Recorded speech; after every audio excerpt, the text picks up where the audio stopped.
নাশকতায় নিজেদের দায় এড়াতেই আন্তর্জাতিক তদন্ত চায় বিএনপি, বললেন ওবায়দুল কাদের। ব্লক রেট দিয়ে চলছে বিরোধী ধরপাকড়, সরকার পতনের দাবিতে জাতীয় ঐক্যের ডাক মির্জা ফখরুলের। রাজধানীতে কারফিউ শিথিলে বাড়ে যান চলাচল, সহিংসতায় নিহতদের স্মরণে মসজিদে মসজিদে দোয়া। জনজীবন স্বাভাবিক হলে তুলে নেওয়া হবে কারফিউ, জানালেন স্বরাষ্ট্রমন্ত্রী।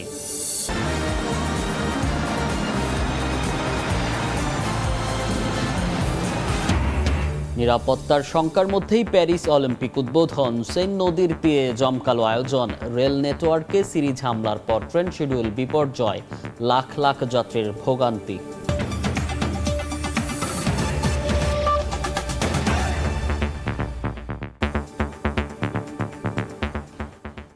দেখছিলেন শিরোনাম, প্রবাসের সময়, সঙ্গে আছি আমি মনির হোসাইন। এর আগে শুক্রবার সকালে বিটিভি ভবন পরিদর্শন করে নাশকতাকারীদের ধ্বংসলীলা দেখলেন প্রধানমন্ত্রী। এ সময় লুকিয়ে থাকা সহিংসতাকারীদের খুঁজে বের করতে দেশবাসীর সহযোগিতা চান সরকার প্রধান। বিভিন্ন স্থাপনায় তাণ্ডব লীলার চিত্র তুলে ধরে প্রধানমন্ত্রী বলেন, যাদের কারণে জনজীবনে আবারও দুর্ভোগ ফিরেছে, বিদেশে দেশের ভাবমূর্তি ক্ষুণ্ণ হচ্ছে, তাদের বিচার জনগণকেই করতে হবে। ক্ষতিগ্রস্ত বিভিন্ন স্থাপনা ও প্রতিষ্ঠান পরিদর্শনের ধারাবাহিকতায় শুক্রবার সকালে রামপুরায় বিটিভি ভবনে যান প্রধানমন্ত্রী শেখ হাসিনা। ঘুরে দেখেন ইতিহাসের নানা অধ্যায়ের সাক্ষী সমৃদ্ধ এই প্রতিষ্ঠানটির বর্তমান ক্ষতচিহ্ন। এ সময় সরকার প্রধানকে কাছে পেয়ে ভেঙে পড়েন প্রতিষ্ঠানটির কর্মীরা। আবেগ ধরে রাখতে পারেননি বঙ্গবন্ধু কন্যাও। যে ধ্বংসযজ্ঞ আমি দেখলাম, এটা কারোর পক্ষে সহ্য করে না। এতদিনে এত কষ্টের ফসল সব শেষ করে দিতে চাচ্ছে, এটাই হচ্ছে সবচেয়ে বড় কষ্ট। গণমাধ্যমের মুখোমুখি হয়ে সরকার প্রধান বলেন, ৭১-এর নারকীয় তাণ্ডবের নমুনা আরও একবার দেখল বাংলাদেশ। কোটা আন্দোলনকে পুঁজি করে ভিন্ন রূপে ধ্বংসের খেলায় মাতে বিএনপি, জামাত, শিবির। একদিকে হত্যাকাণ্ড, একদিকে জ্বালাও পোড়াও। এবারে তারা গান পাউডার ব্যবহার করেছে এবং নিমিষে সব পুড়ে করে ছাই। সারা বাংলাদেশ থেকে এই সন্ত্রাসী এবং বিএনপি, জামাত, বিশেষ করে শিবির, তারা ঢাকায় এইভাবে আক্রমণ করেছে ওই কোটা বিরোধী আন্দোলনের সূত্র ধরেই। এ সময় দেশের আনাচে কানাচে লুকিয়ে থাকা নাশকতাকারীদের আইনের আওতায় আনতে জনগণের সহযোগিতা চান শেখ হাসিনা। যাদের জন্য এই দুর্ভোগ, যাদের জন্য আজকে বিদেশে বাংলাদেশের ভাবমূর্তি নষ্ট হচ্ছে, আমি তাদের বিচারের ভার এদেশের জনগণের উপরেই দিয়ে যাচ্ছি। তাদের বিচার জনগণকেই করতে হবে। যারা এসবের সাথে জড়িত সারা বাংলাদেশের আনাচে কানাচে যে যেখানে আছে, তাদের খুঁজে বের করুন এবং তাদের শাস্তির ব্যবস্থা করার জন্য সহযোগিতা করুন। প্রধানমন্ত্রী বলেন, লন্ডন থেকে এখনো উস্কানি দেওয়া হচ্ছে প্রবাসীদের, যার ফলে ক্ষুণ্ণ হচ্ছে দেশের ভাবমূর্তি, ঝুঁকিতে পড়ছেন প্রবাসীরা। আরও দুঃখের বিষয় হলো, লন্ডন থেকে নির্দেশ যায় যেখানে যেখানে বাঙালি আছে সেখানে সেখানে আন্দোলন করতে হবে। আর এই আন্দোলন করতে যে তাদের অবস্থাটা কি, লন্ডনে বিএনপির ৩ নেতাকে গ্রেপ্তার করেছে, ইউএইতে ৫৭ জনকে গ্রেপ্তার করেছে, সৌদি আরবে সেখানেও মিছিল করতে গেছে। আপনারা জানেন সৌদি আরবে কখনো মিছিল করতে পারে না, সেখানে ২০ জনকে গ্রেপ্তার করেছে। এখনও আরও অনেক জায়গায় টেলিফোন করে বলছে ওখানে আন্দোলন করো।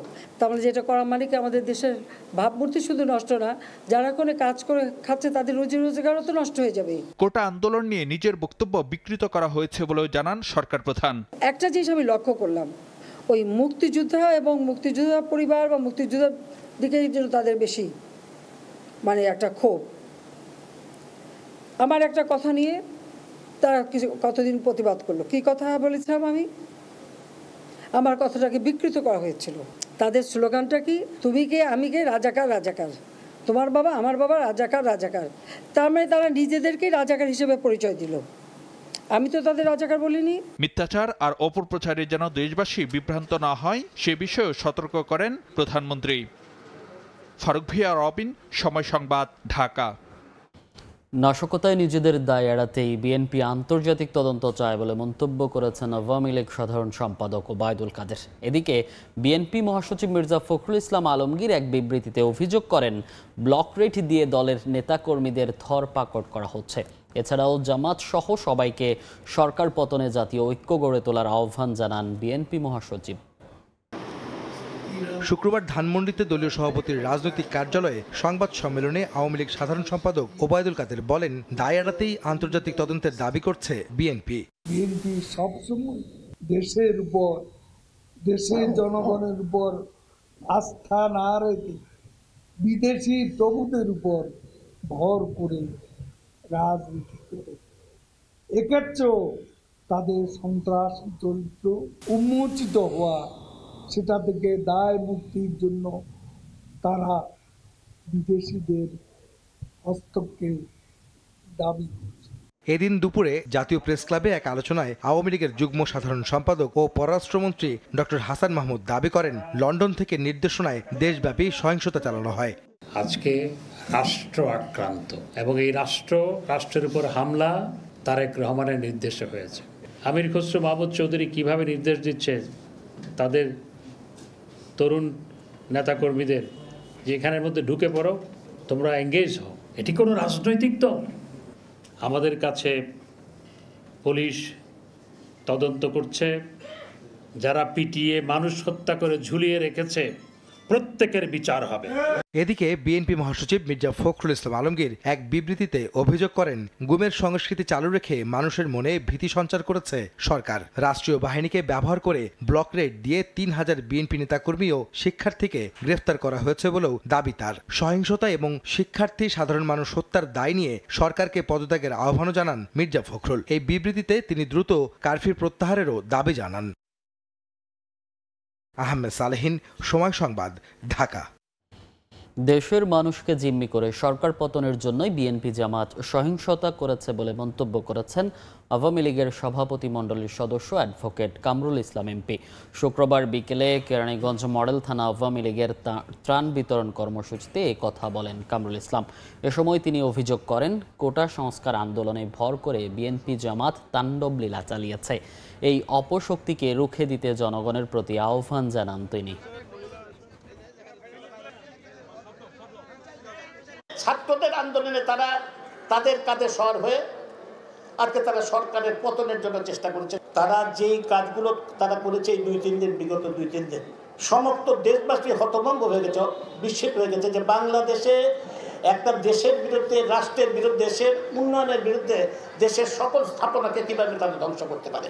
রাজনীতি থেকে, বাংলার মাটি থেকে এদেরকে বিতাড়িত করতে হবে। সত্যি থাকবে না যতক্ষণ করে এদেরকে বিতাড়িত না করতে পারবে। ঢাকায় নাশকতায় অংশ নিয়েছিল জেএমবির অন্তত 150 সদস্য। পাশাপাশি সহিংসতায় যোগ দেয় রাজশাহী বিভাগের বিএনপি ও জামাত শিবিরের নেতাকর্মীরা। ধ্বংসযজ্ঞ চালিয়ে নিজ এলাকায় ফেরার পথে গ্রেফতার হয় কয়েকজন। ঠিক নাশকতার আগে কারা গিয়েছেন, গিয়ে নাশকতার পরবর্তী সময় আবার কারা ফেরত আসছেন, এই সময়কালীন তারা কোথায় কোথায় ছিলেন, কি করেছেন, এ বিষয়ে আমরা আসলে খতিয়ে দেখছি। গোয়েন্দা সংস্থাগুলোর ভাষ্য, ঢাকা ও তার আশেপাশের জেলাগুলো বিচ্ছিন্ন করতে পরিকল্পনা মাফিক রাজশাহী বিভাগ থেকে নাশকতায় অংশ নিয়েছিল জামাত শিবির ও বিএনপির নেতাকর্মীরা। পরে কারফিউ শিথিল হলে ঢাকা থেকে রাজশাহী ফেরার পথে অনেকেই গ্রেপ্তার হয়। আইন শৃঙ্খলা রক্ষা বাহিনীর দাবি, গ্রেপ্তারকৃতরা স্বীকার করেছে তারা গত 18 জুলাই থেকে ঢাকায় জড়ো হয়ে শীর্ষ নেতাদের নির্দেশে অংশ নেয় সহিংসতায়। এই পর্যন্ত আমাদের এখানে যাদের গ্রেফতার করেছি তাদের জিজ্ঞাসাবাদ চলছে এবং একটি হলিস্টিক অ্যাপ্রোচে আমরা পুরো বিষয়টিকে তদন্ত করছি। আইন শৃঙ্খলা রক্ষা বাহিনী বলছে, জামাত শিবির বিএনপির নেতাকর্মী এবং জঙ্গিদের গ্রেপ্তারের পাশাপাশি পরিকল্পনাকারী ও মদতদাতাদের ধরতে চলছে অভিযান। যারা এর পিছনে অর্থ যোগান দিয়েছে বা যারা বিভিন্ন ধরনের সাপোর্ট দিয়েছে, সাপোর্ট দিয়ে আন্দোলনটিকে একটি বড় একটি পর্যায়ে নিয়ে যাওয়ার চেষ্টা করেছে, তাদের সবাইকে আমরা আমাদের আইনের আওতায় নিয়ে আসার জন্য আমরা বদ্ধপরিকর। পুলিশ জানিয়েছে, রাজশাহী বিভাগে নাশকতায় অন্তত 100 জন পুলিশ আহত হয়েছেন। পুলিশের পিকআপ, অবকাঠামোগত আর্থিক ক্ষতি হয়েছে 33.5 লাখ টাকা। সহিংসতার ঘটনায় বিভিন্ন থানায় 67 মামলায় পুলিশ 951 জনকে গ্রেপ্তার করেছে। এর মধ্যে বিএনপি জামাত শিবিরের শীর্ষ নেতা ও অর্ধশত জঙ্গি রয়েছে। সাইফুর রহমান রকি, সময় সংবাদ, রাজশাহী। রাজধানীর শনির আখড়ায় হামলা চালিয়ে পুলিশ হত্যার মাস্টারমাইন্ড সহ জড়িত 6 জনকে গ্রেফতার করেছে ডিবি। যাত্রাবাড়ি এলাকায় অভিযান চালিয়ে তাদের গ্রেফতার করা হয় বলে ব্রিফিংয়ে জানান ঢাকা মহানগর গোয়েন্দা পুলিশের অতিরিক্ত কমিশনার হারুনুর রশিদ। হত্যাকাণ্ডে জড়িত থাকার কথা গ্রেফতারকৃতরা স্বীকার করেছে বলেও জানায় পুলিশ।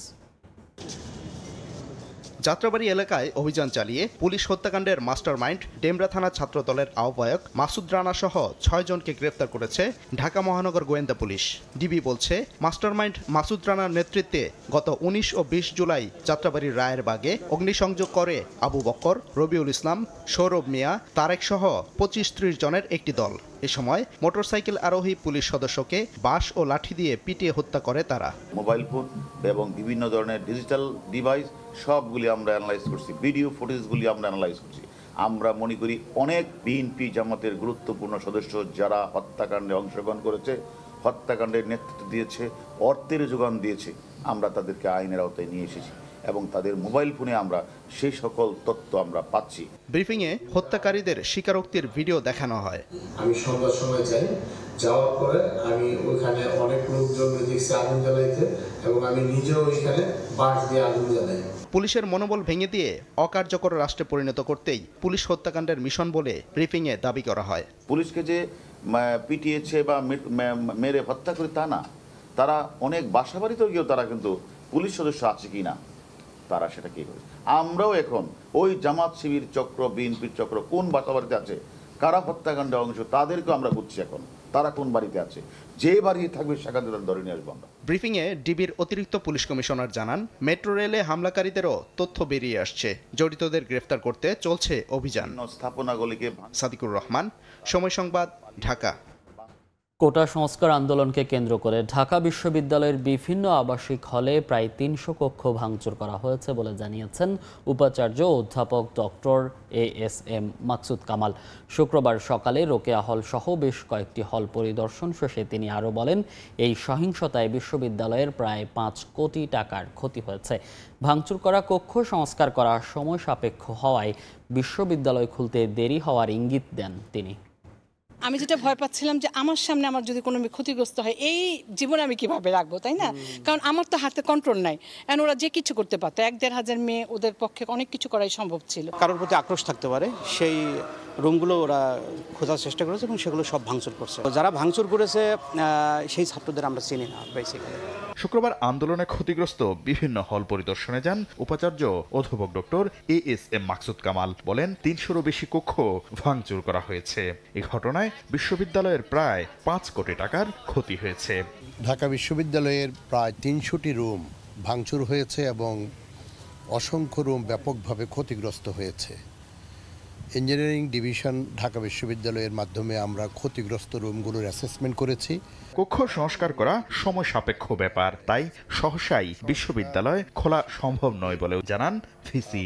দেশব্যাপী একটি স্থিতিশীলতা আসবে, শান্তি শৃঙ্খলা আসবে, একটা রিকনসিলিয়েশন আমরা চেষ্টা করছি শিক্ষার্থীদের মধ্যে ফিরানোর জন্য। রুমগুলো যখন আমরা রিপেয়ার করতে পারবো, বিশ্ববিদ্যালয় যখন প্রস্তুত হবে, তখন আমরা বিশ্ববিদ্যালয় খোলার বিষয়ে আমরা সিদ্ধান্ত গ্রহণ করব।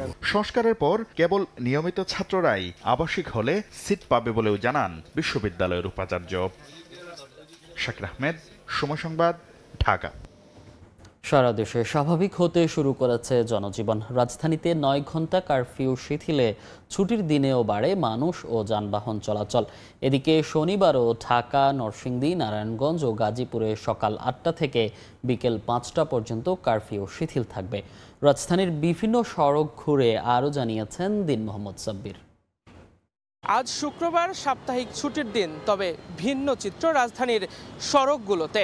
অন্য সব কর্মব্যস্ত দিনের মতোই আজও তীব্র যানজট এবং যানবাহনের ব্যাপক উপস্থিতি রাজধানীর প্রায় প্রতিটি সড়কেই। অন্য সময়গুলোতে সাপ্তাহিক ছুটির দিনে রাজধানীর সড়কগুলোতে খানিকটা স্বস্তি ফিরলেও আজ ভিন্ন চিত্র লক্ষ্য করা গেছে। বিগত 2 দিনের মতোই কারফিউ শিথিল করা হলে রাজধানীর সড়কগুলোতে কর্মব্যস্ত মানুষের উপচে পড়া ভিড় লক্ষ্য করা যায়।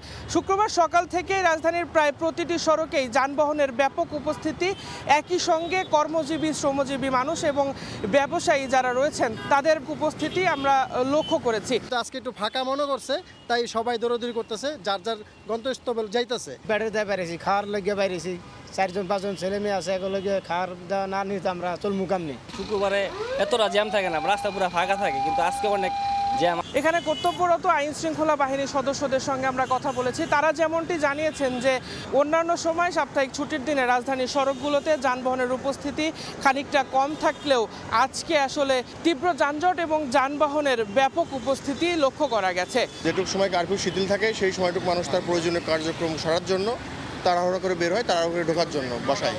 এই জন্য এখন অল্প সময়ের জন্য একটু চাপটা বেশি গাড়ির। পরিবহন চালক, পথচারী এবং যাত্রী সাধারণ যেমনটি বলেছেন যে বিগত কয়েকদিনের অস্থিরতা, কারফিউ সহ নানা কারণে তাদের যে ক্ষতি হয়েছে সেই ক্ষতি পুষিয়ে নেওয়ার জন্যই এই সাপ্তাহিক ছুটির দিনে তারা আসলে পথে নেমে এসেছেন।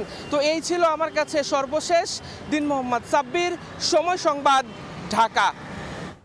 জনজীবন স্বাভাবিক হলে কারফিউ তুলে নেওয়া হবে বলে জানিয়েছেন স্বরাষ্ট্রমন্ত্রী আসাদুজ্জামান খান কামাল। শুক্রবার রাতে নিজ বাসভবনে আইন শৃঙ্খলা বাহিনীর ঊর্ধ্বতন কর্মকর্তাদের সঙ্গে বৈঠক শেষে তিনি একথা বলেন। কোটা আন্দোলন ঘিরে সহিংসতার দায় বিএনপি না নিলে নাশকতা কে করেছে, এমন প্রশ্ন স্বরাষ্ট্রমন্ত্রীর। চিন্তা করছি যে আমরা ধীরে ধীরে যে কারফিউ শিথিল করা, সেটা আমরা করা যায় কিনা, সেটা আজকে আমরা চিন্তা করেছি। কালকে আবার এই ব্যাপারে আমরা সিদ্ধান্ত নিই। এতগুলি মানুষকে যা হত্যা করা হলো, এতগুলো দেশীয় সম্পদ নষ্ট হলো, এর দায় দায়িত্ব এখন কে নেবে? এখন আমি আজকে দেখলাম বিএনপির এক নেতা বলছেন যে এই সহিংসতার মধ্যে তারা নেই। তাহলে ঘটনাটা কি দাঁড়ালো? এইটার দায় দায়িত্ব কে নিবে? এই প্রশ্নটা কিন্তু এখন জনগণের কাছে চলে আসছে। কোটা সংস্কার আন্দোলন ঘিরে সারা দেশে সহিংসতায় নিহতদের আত্মার মাগফিরাত এবং আহতদের সুস্থতার জন্য মোনাজাত ও দোয়া করা হয়েছে। জুমার নামাজ শেষে মুসল্লিরা বিশেষ এই দোয়ায় অংশ নেন। রোববার দেশের সব মন্দির, প্যাগোড়া ও গির্জায় অনুষ্ঠিত হবে বিশেষ প্রার্থনা। শুক্রবার জুমার নামাজ শেষে গত কয়েকদিনের সংঘর্ষে নিহতদের আত্মার মাগফিরাত ও আহতদের সুস্থতা কামনায় দেশের প্রতিটি মসজিদে অনুষ্ঠিত হয় দোয়া মোনাজাত। সরকারের পক্ষ থেকে আয়োজিত দোয়ায় অংশ নেন সর্বস্তরের মুসল্লি। সংকট কাটিয়ে ধীরে ধীরে দেশের পরিস্থিতি স্বাভাবিক হওয়ায় সন্তুষ্টি প্রকাশ করেন মুসল্লিরা। দোয়া করছি আল্লাহর কাছে তাদের জন্য জান্নাতবাসী করুক। যারা আজকে দেশের প্রতি অরাজকতা করেছে তাদের প্রতি আমরা ধিক্কার জানাই। আমার দেশে যেন শান্তি থাকে। আগামী রোববার দেশের সব মন্দির, প্যাগোডা ও গির্জায় সুবিধামতো সময়ে অনুষ্ঠিত হবে প্রার্থনা। রাশেদ বাপ্পি, সময় সংবাদ, ঢাকা। চট্টগ্রাম থেকে দেশের বিভিন্ন অঞ্চলে জ্বালানি তেল পরিবহন শুরু হয়েছে। শুক্রবার সকালে বিজিবির পাহারায় ঢাকা ও সিলেটে পাঠানো হয় 64টি ওয়াগনবাহী 4টি ট্রেন। কোটা আন্দোলনকে ঘিরে সংঘাত, সবশেষ কারফিউ, এর মাঝে দেশের বিভিন্ন স্থানে জ্বালানি তেল সরবরাহ কাজ শুরু করেছে বাংলাদেশ রেলওয়ে এবং নিরাপত্তায় বর্ডার গার্ড বিজিবি। সকালে চট্টগ্রাম থেকে ঢাকার উদ্দেশ্যে ছেড়ে গেছে তেলবাহী 24টি ওয়াগন নিয়ে একটি ট্রেন, যেখানে রয়েছে প্রতিটিতে 33,000 লিটার করে পেট্রোল, অকটেন, ডিজেল এবং ফার্নেস অয়েল। এরপর সিলেটের উদ্দেশ্যে ছেড়ে গেছে 16টি ওয়াগন নিয়ে আরেকটি ট্রেন। সবশেষ চট্টগ্রামের দোহাজারিতে 12টি ওয়াগন এবং চট্টগ্রামের হাটাজারিতে গেছে আরও 12টি ওয়াগন করে ফার্নেস অয়েল। মূলত চট্টগ্রামের দোহাজারি এবং হাটাজারিতে পাঠানো হচ্ছে বিদ্যুৎ কেন্দ্রের জন্য ফার্নেস অয়েল। রাজধানী ঢাকা এবং সিলেটে পাঠানো হয়েছে প্রয়োজনীয় জ্বালানি তেল। এই তেলগুলো যদি আমরা সময়মতো না পাঠাই তাহলে বিদ্যুৎ সমস্যার সৃষ্টি হতে পারে এবং যানবাহন চলাচলে বিঘ্ন ঘটতে পারে।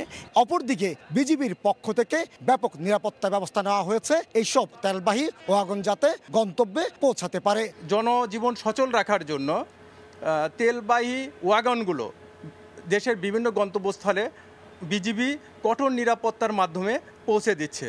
চট্টগ্রামের তেল বিপণনকারী প্রতিষ্ঠান পদ্মা, মেঘনা, যমুনা থেকে এসব জ্বালানি তেল সরবরাহ করা হচ্ছে সারা দেশে।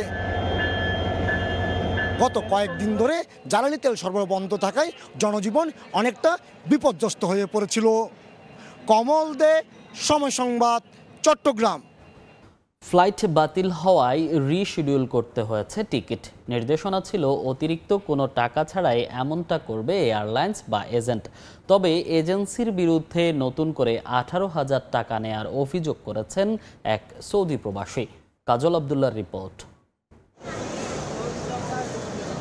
সম্প্রতি মাইক্রোসফটের ক্লাউড সিস্টেমে ত্রুটি ও দেশের ইন্টারনেট সেবা বন্ধ থাকায় একে একে বাতিল হয় 11টি ফ্লাইট। তবে গত 3-4 দিনে বিভিন্ন ফ্লাইটে অগ্রাধিকার ভিত্তিতে এইসব যাত্রীদের গন্তব্যে পাঠায় এয়ারলাইন্সগুলো। প্রবাসী মন্ত্রণালয়ের নির্দেশনা ছিল বাতিল ফ্লাইটের কোনো যাত্রীর টিকিট রিশিডিউল করতে লাগবে না অর্থ। কিন্তু সংকট পরিস্থিতিতেও রেমিটেন্স যোদ্ধার পকেট কাটতে দ্বিধা করেনি রিক্রুটিং এজেন্সি।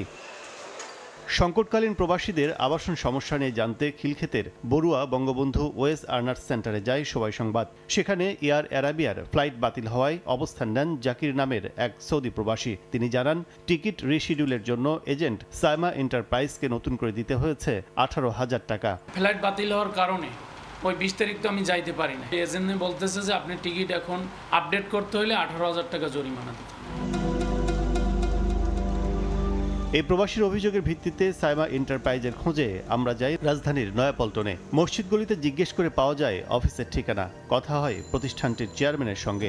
অকপটেই স্বীকার করলেন টাকা নেয়ার বিষয়টি, কিন্তু তথ্য গোপন রাখলেন টিকিট কালোবাজারির। আমি তো এজেন্ট থেকে নিইনি, আমি এরকম টিকিট অনেকে হাঁটি হাঁটি টিকিট করে না, অফিসে আপনার লাগবে কিনা এরকম একজনের থেকে নিছি, বা তারা ওখানে মেইনলি এয়ারলাইন্সে টাকা লাগে কিনা আমরা জানি না, এটার থেকে নিছি আমি 15,000। এ ঘটনায় ব্যবস্থা নেওয়ার আশ্বাস দিয়েছেন প্রবাসী কল্যাণ প্রতিমন্ত্রী। আমাদের কাছে কোনো অভিযোগ আসে নাই, অভিযোগ আসলে আমরা দেখব। কঠোর নির্দেশনার পরও নানা হয়রানির শিকার হতে হচ্ছে প্রবাসীদের। এই অবস্থা থেকে উত্তরণে মন্ত্রণালয়কে আরও দায়িত্বশীল হওয়ার পরামর্শ সংশ্লিষ্টদের। কাজল আব্দুল্লাহ, সময় সংবাদ, ঢাকা। নির্ধারিত সময়ে চালু হচ্ছে না শাহজালাল বিমানবন্দরের তৃতীয় টার্মিনাল। আর্থিক সংকট সহ নানা জটিলতায় পড়েছে কর্তৃপক্ষ। অন্যদিকে টার্মিনালটি জাপানের কোন প্রতিষ্ঠান পরিচালনা করবে তাও চূড়ান্ত হয়নি। বিষয়টি স্বীকার করে বিমানমন্ত্রী জানান, কাজ শেষ না হওয়ায় দিনক্ষণ ঠিক থাকছে না উদ্বোধনের। কবে চালু হবে তা নিয়ে শঙ্কায় বিশেষজ্ঞরা। কাজল আব্দুল্লাহর আরও একটি রিপোর্ট। দেশের এভিয়েশন খাতে নতুন চমক হয়ে গল্প শুরু করলেও শেষ করতে পারছে না হযরত শাহজালাল আন্তর্জাতিক বিমানবন্দরের তৃতীয় টার্মিনাল। 2024 সালের শেষেই পুরোপুরি উদ্বোধনের লক্ষ্যে গত বছরের অক্টোবরে 90% কাজ শেষে সফট ওপেনিং বা স্বল্প পরিসরে এর উদ্বোধন করে সরকার। লক্ষ্য ছিল 1 বছরে শেষ হবে বাকি 10% কাজ।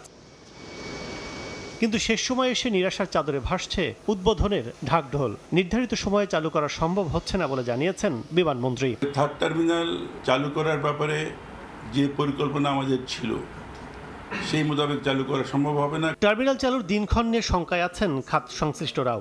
গত বছরে এটা ওপেনিং করা হলো, সফট ওপেনিং এর পরে কিন্তু অনেক দিন পার হয়ে গেছে। আমি যতই বলি নাকি 97% এই 3% যদি মানে খুব বেশি ভাইটাল হয়ে যায়, কিন্তু এমন একটা জায়গায় সে আটকে গেছে, জায়গা থেকে এখন উত্তোলন করা কিভাবে করবে সেটা আমরা কোনো দিক নির্দেশনা এখনো দেখতে পাচ্ছি না। 2019 সালের ডিসেম্বরে নির্মাণ কাজ শুরু হয় এই তৃতীয় টার্মিনালের। একাধিকবার ব্যয় বেড়ে দাঁড়ায় 21,300 কোটি টাকায়। নতুন করে ব্যয়ের খাতায় অতিরিক্ত আরও 150 কোটি টাকা যোগ হতে পারে বলে জানিয়েছে সিভিল এভিয়েশন। কাজল আব্দুল্লাহ, সময় সংবাদ, ঢাকা। রাজধানীর বাজারে সরবরাহ বাড়ায় সবজির দামে স্বস্তি ফিরেছে। বিক্রেতাদের দাবি, সব সবজির কেজিতে দাম কমেছে অন্তত 20 থেকে 30 টাকা। পাল্লা দিয়ে কমেছে মাছ, মুরগি ও ডিমের দামও। তবে উচ্চ মূল্যে স্থির আছে পেঁয়াজ, আলু ও গরুর মাংস। ভোগান্তি কমাতে পণ্যের সরবরাহ ব্যবস্থা ঠিক রাখার দাবি ক্রেতাদের। কোটা সংস্কার আন্দোলনে যোগাযোগ ব্যবস্থা অচল হওয়ায় রাজধানীর বাজারে প্রায় বন্ধ হয়ে যায় সব সরবরাহ। এতে হুহু করে বাড়তে থাকে দাম। তবে আস্তে আস্তে সার্বিক অবস্থার উন্নতি হওয়ায় গত 2 থেকে 3 দিনে দাম কমতে শুরু করেছে সবজি সহ নানা পণ্যের। আজকে তরকারির দাম মোটামুটি সীমিত আছে, আগে চেয়ে দাম কম আছে। শুক্রবার সকালে রাজধানীর কারওয়ান বাজারে বিক্রেতারা জানান, 1 কেজি বেগুনের দাম নেমেছে 60 টাকায়। পটল আর ঢেঁড়স বিক্রি হচ্ছে 40 থেকে 50 টাকার মধ্যে। স্বস্তি জানালেও দাম আরও কমা উচিত বলে মনে করেন ক্রেতারা। এখানে আর কৃষকের দুটার মধ্যে অনেক ডিফারেন্স। এই কয়েকদিন যেরকম ছিল সেই তুলনায় আজকে অনেকটা কমছে। আমরা চিচিঙ্গা 40 টাকা কেজি, দুন্দুল 50 টাকা কেজি, পেঁপে 50 টাকা কেজি, বেগুন 50 টাকা কেজি, পটল 40 টাকা, ভেন্ডি 40 টাকা। পাইকারিতে দেশি পেঁয়াজের কেজিতে দাম কমেছে 5 টাকা আর খুচরায় 10 টাকা। বিক্রি হচ্ছে 110 টাকায়। কমতির দিকে আলুর দামও। পেঁয়াজ গেছে সপ্তাহ তুলনায় এই সপ্তাহে দামটা একটু কম। আগে যা বাড়তি ছিল এখন মনে হয় একটু পরিস্থিতিটা কমছে। মাছ বাজারেও কিছুটা স্বস্তির আভাস। সরবরাহ বাড়ায় দাম কেজিতে কমেছে 20 থেকে 30 টাকা। ক্রেতাদের দাবি, এখনো বিক্রি হচ্ছে উচ্চ মূল্যে। দাম একটু কমছে, সাপ্লাই একটু বাড়ছে, তবে ঠিক আগের পর্যায়ে যায়নি। এই পাঙ্গাস মাছ যেটা ছিল মনে করেন আমরা 200 টাকা, 210 টাকা, 20 টাকা, 160 টাকা, 180 টাকার মাঝে পাঙ্গাস কিনতে পারতেছে। যেটা তেলাপি যেটা ছিল মনে করেন এটা যে 1 কেজি দিল 220-30 টাকা ছিল 200-190 টাকা 200 টাকা কিনতে পারতেছে। 30 টাকা কেজিতে দাম কমে ব্রয়লার বিক্রি হচ্ছে 170 টাকায়। এর সঙ্গে ডিমের ডজনে 5 থেকে 10 টাকা কমে বিক্রি হচ্ছে 150 টাকায়। ডিমের দামটা গত 2 দিনের তুলনায় আজকে অনেকটাই কম। আজকে আমি কিনলাম 150 করে। বর্তমানে যে অবস্থা সবকিছু দাম বেশি, কেনার মতো কোনো মানুষের আয় 10 টাকা, খরচ 20 টাকা। গাড়ি স্বাভাবিক হয়েছে, ব্রয়লার দামটা একটু কমছে, আজকে 170 টাকা করে বিক্রি করতেছি। তবে অনেকদিন ধরেই স্থিতিশীল গরু ও খাসির মাংস বিক্রি হচ্ছে 750 থেকে 780 ও 1200 টাকায়। সাইফুল ইসলাম, সময় সংবাদ, ঢাকা। কারফিউ শিথিলের সুযোগে খুলেছে রাজধানীর অধিকাংশ বিপণী বিতান দোকানপাট। তবে ব্যবসায়ীরা বলছেন প্রত্যাশা অনুযায়ী মার্কেটে আসছেন না ক্রেতারা। শঙ্কা কাটিয়ে দ্রুত আগের পরিস্থিতিতে ফিরতে চান তারা। গত কয়েকদিনের অস্থিতিশীল পরিবেশ কাটিয়ে স্বাভাবিক জীবনে ফিরতে মরিয়া সাধারণ মানুষ। শুক্রবার কারফিউ জারির 7ম দিনে শিথিলের সময়সীমা 2 ঘন্টা বাড়িয়ে করা হয়েছে সকাল 8টা থেকে বিকেল 5টা পর্যন্ত। কারফিউ শিথিলের সুযোগে নগরের ফুটপাত থেকে শুরু করে খুলেছে অধিকাংশ মার্কেটের দোকানপাট। যদিও ক্রেতার আনাগোনা একেবারেই কম, যে কারণে অলস সময় পার করছেন ব্যবসায়ীরা। আমাদের 1000, 1500, 2000 টাকা বেচা কিনা, এই বেচা কিনা তার কিচ্ছু হয় না আমাদের। আন্দোলনের আগের যে শুক্রবারগুলো ছিল, শুক্রবার না যে কোনো দিনই সকালবেলা মোটামুটি ভালো কাস্টমার ছিল। বিয়ের কাস্টমার টুকটাক পাইতেছি, রেগুলার কোনো কাস্টমার পাচ্ছি না। তবে শিথিলের সময়সীমা আরও বাড়ানোর দাবি ব্যবসায়ীদের। আমাদের বেচাকেনাটা হয় বিকাল থেকে রাত পর্যন্ত, সকাল 10টা থেকে 7টা পর্যন্ত করে দেয়, তাহলে আমাদের দোকানদারের ব্যবসায়ীদের কিছুটা ফায়দা হবে। এদিকে সংখ্যায় কম হলেও শঙ্কা কাটিয়ে মার্কেটগুলোতে আসছেন ক্রেতারা, সেরে নিচ্ছেন নিজেদের জরুরি কেনাকাটা। আমি আসছি আমার বিয়ের জন্য, হচ্ছে ওড়না কেনার জন্য। 2 দিন অফিস ছুটি ছিল, মানুষজন কিছু বের হয়েছে, মানে মনের যে একটা ভয় সেটা কেটে গেছে। কেনাকাটা করতে পারিনি, সব বন্ধ ছিল, এই জন্য আসলাম আজকে। কারফিউ শিথিল হয়েছে দেখে পরিস্থিতি স্বাভাবিক হয়ে দ্রুতই মার্কেটগুলো আবারও জমে উঠবে বলে প্রত্যাশা ক্রেতা বিক্রেতার। ফরহাদুর রহমান, সময় সংবাদ, ঢাকা। যুক্তরাষ্ট্রের নির্বাচনের আগে গাজা ইস্যুতে একই সুরে সুর মেলালেন ডোনাল্ড ট্রাম্প ও কামালা হ্যারিস। অবরুদ্ধ গাজায় এখনই যুদ্ধ বন্ধ হওয়া উচিত বলে মন্তব্য করেছেন নির্বাচনে রিপাবলিকান প্রার্থী ডোনাল্ড ট্রাম্প।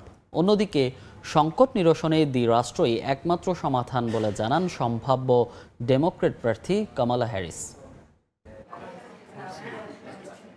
একসঙ্গে বিনিয়ামিন নেতানিয়াহু ও জো বাইডেন স্থানীয় সময় বৃহস্পতিবার হোয়াইট হাউসে বৈঠকে মিলিত হন গাজায় নিরপরাধ ফিলিস্তিনিদের উপর হত্যাযজ্ঞ চালানো ইসরায়েলি প্রধানমন্ত্রী ও তাকে একপাক্ষিকভাবে সমর্থন দেয়া মার্কিন প্রেসিডেন্ট। যদিও এদিন অবরুদ্ধ অঞ্চলটিতে যুদ্ধবিরতি চুক্তি চূড়ান্ত করতে নেতানিয়াহুকে চাপ দেন বাইডেন।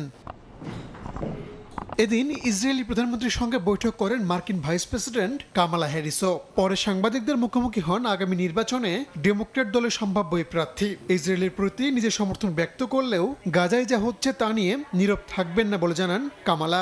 একই সঙ্গে দ্রুত যুদ্ধবিরতির আহ্বান জানিয়ে কামালা বলেন, সংকট সমাধানে দ্বিরাষ্ট্রই একমাত্র পথ। Two-state solution is the only path. অবরুদ্ধ গাজা ইস্যুতে ডেমোক্রেটদের সুরে কথা বললেন নির্বাচনে রিপাবলিকান প্রার্থী ডোনাল্ড ট্রাম্প। গাজায় এখনই যুদ্ধ বন্ধ হওয়া উচিত বলে মন্তব্য করেছেন সাবেক এই মার্কিন প্রেসিডেন্ট।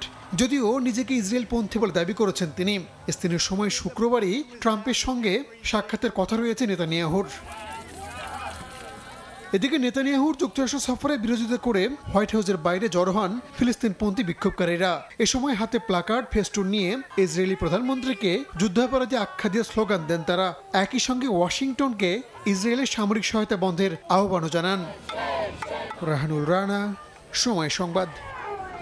বাংলাদেশের উন্নয়ন অগ্রযাত্রার ভূয়সী প্রশংসা করলেন যুক্তরাষ্ট্রের কংগ্রেস উইমেন জুরি চু।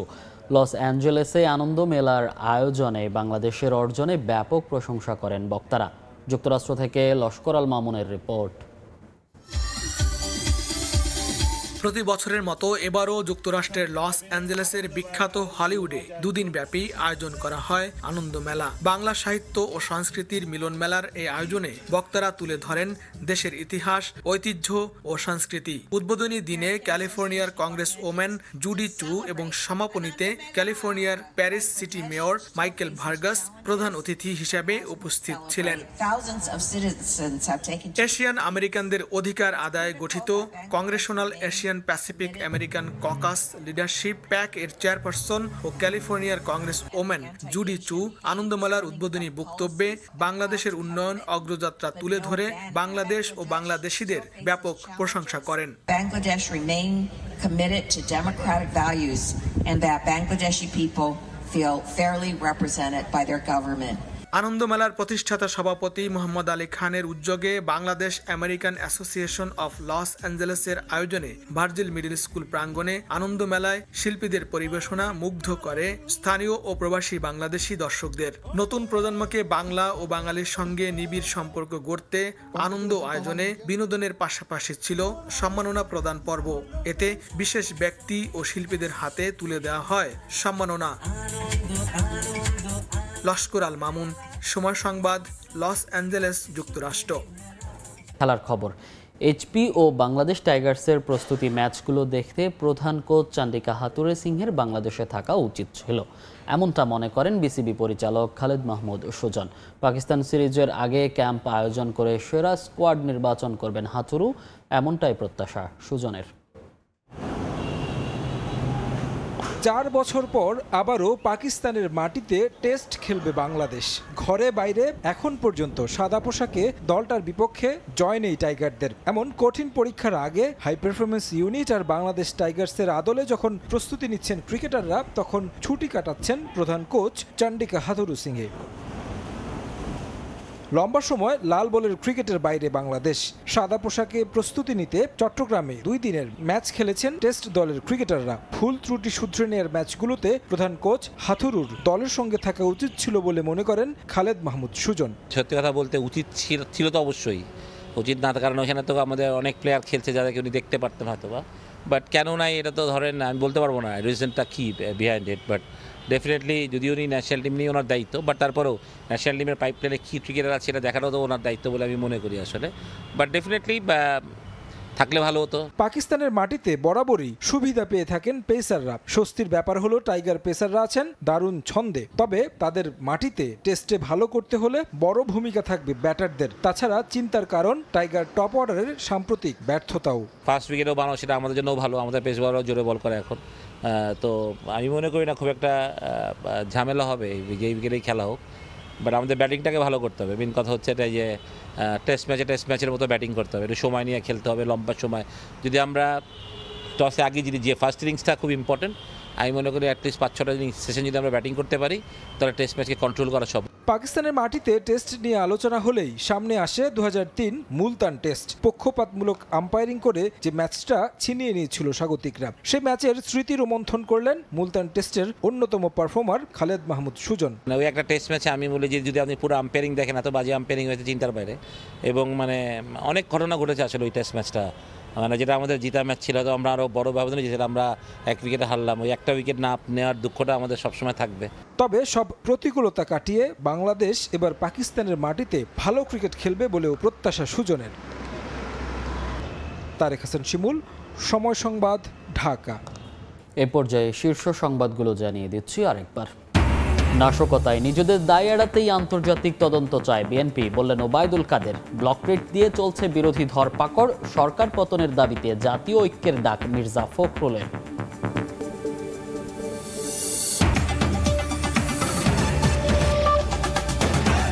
এই ছিল প্রবাসের সময়, সঙ্গে থাকুন সময়ের।